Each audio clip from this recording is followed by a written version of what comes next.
जो कोई खालिक ताला से उन्स रखता है उसको खल्क से वहशत हो जाती है। बेहद एतकाद बर्बादी और नुक्ताचीनी बदनसीबी है। इंतकाम की कुदरत रखते हुए गुस्से को पी जाना अफजल तरीन जहाद है।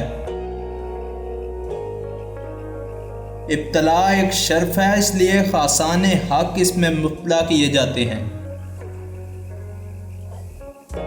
नफ्स अल्लाह ताला का मुखालिफ है और नफ्स की मुखालिफ खुदा की दोस्ती है।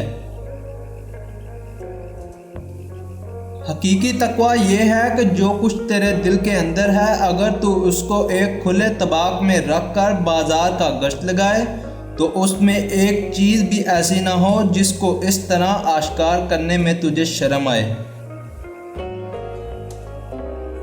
जहाद बिस्सैफ से जहाद बिलमाल सुस्त तर है।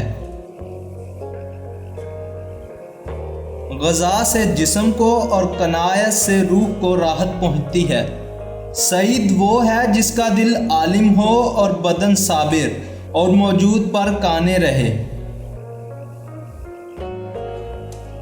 कम उम्र वाले के गुनाह अपने से कम जानकर उसकी इज्जत कर।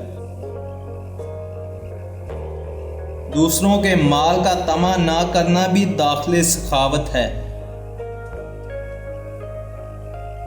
नज़ूले बला हलाकत के लिए नहीं बल्कि इम्तहान के लिए होता है।